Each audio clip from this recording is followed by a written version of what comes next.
ay dala-dala niya sa lahat ng oras.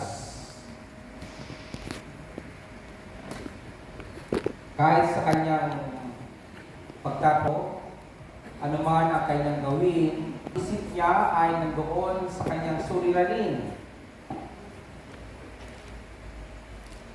Kaya matanong ko po sa inyo ngayong araw na ito, sino po ang walang problema sa buhay? Pakitaas po ang kamay. Walang problema? Mas po isa.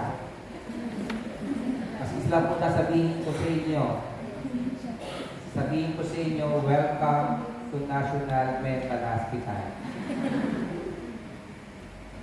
Kasi po, lahat po tayo ay may mga pasanin, maliit man o malaki. Tama po ba ako? Kaya po, hanggang sa inyo pamamahinga, hanggang sa inyong pagtulog, dala-dala ninyo ang mga ganitong isipin. Tama po ba ako? Lalo na kayo nandito sa Hong Kong, ang isip nyo, parang ngayon nakatingin kayo sa akin, pero ang isip nyo nasa Alapaa.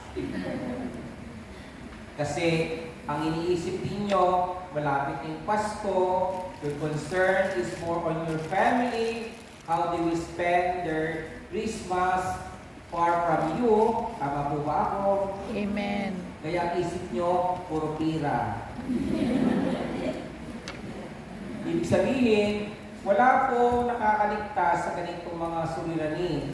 And it is a reality that you cannot escape, but rather, you have to face it. And that is why, same as Saint Joseph, sa kanyang pagtulog, dala-dala niya ang suliranin niya kung ano ang gagawin niya kay Maria. And that is why Joseph known as Joseph the Dreamer. You know why?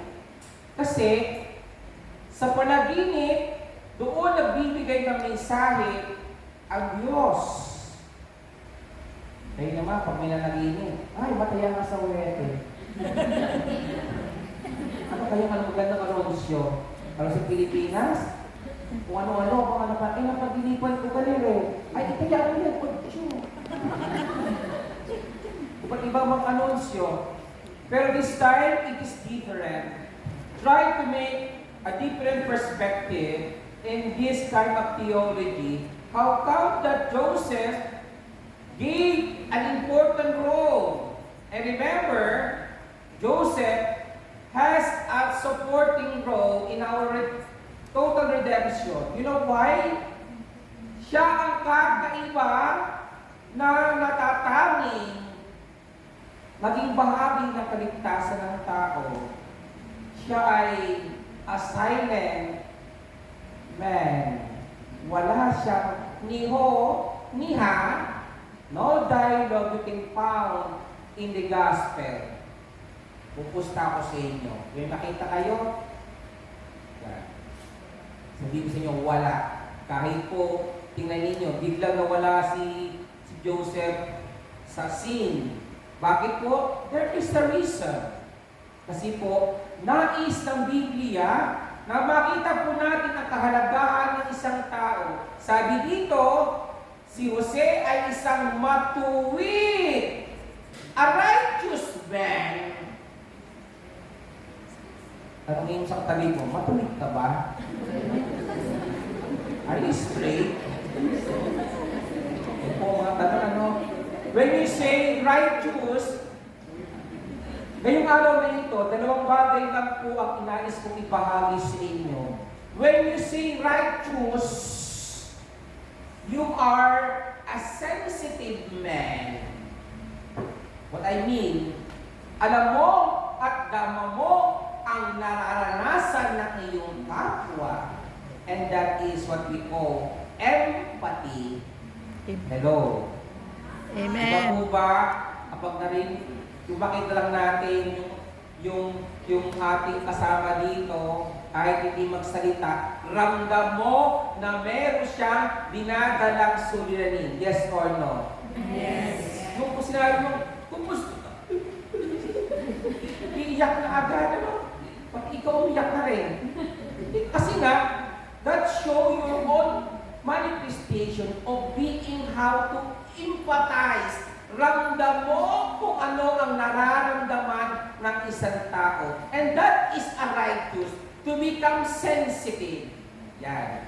Hindi yung sensitive na kapag wita ka ng kaunti, tampo na agad. Ibang po klase yan. That is a kind of egoistic behavior. That is kind of selfishness. Hindi lang kapag wita ka ng kaunti, ay, hindi na ako sisimba. Ayaw ko na sumama. Yung ganyan po attitude. That should not be. A righteous man, as I said, he or she has a sensitive heart. Yun yung po yung tenga. Isang tenga, tanggalin nyo, at yung isa tanggalin mo, you form a listening heart. Yan po sana. Number 2, pag sinabi natin righteous, this is a kind of man obedient to the will of God. Sumusunod sa kagustuhan ng Diyos. His will should be done. Kasi akala kasi ni Jose, ay ang masusunod gusto niya, sabi niya, eh bakit ako magtatyaga ng ganere? Eh ako'y parang nilagyan ng ipot sa ulo. Bago ba? Pakakasalan ko ang siyang buntis na. Pero, sumunod siya sa kalooban ng Diyos. Sabi niya, Jose, huwag kang matakot. Hello, sabihin mo sa katabi mo, huwag kang matakot. Lahat po ng suliranin, may solusyon. Diba po ba?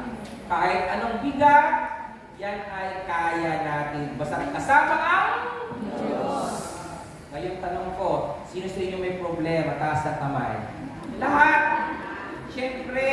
Pero, hindi po tayo natatakot dahil kasama natin ang Diyos. Ibigay lahat sa Diyos. Amen. Huwag mo ibigay sa kapwa mo. Naku, imamamartes ka lang yan. Mind you. Sa halip na ikaw iipatay, naku, iti-text pa yun. Alam mo ba? Yan. Hindi pagdama yan. Yan ay pagsira sa iyo. But rather, in your prayer, sabi nga, ibuhos natin ito sa Diyos. Dahil ang Diyos ay walang imposible sa Kanya basta tayo nagtitiwala. Diba po ba? Kaya tandaan ninyo ang salitang tapat. Yan ang Diyos. Baybayin nyo ang tapat. T-A-P-A-T. Ngayon, baybayin nyo pabaliktad. Yan. Pareho lang. Nagbaybay ko talaga. Pareho lang po yan. Ibig sabihin, ganon ang Diyos. Kaya po, ito pong ating mga suliranin, huwag po tayong matakot. Imitate as Joseph. Ito po sana, iligin po natin sa misang ito na tayo ay maging righteous, maging matuwid. Dahil ang tunay na matuwid, una, ay sensitibo, at ikalawa, sumusunod sa kalooban ng Diyos. Amen. Mayo magsitayo at ating pahayag ating kapalataya.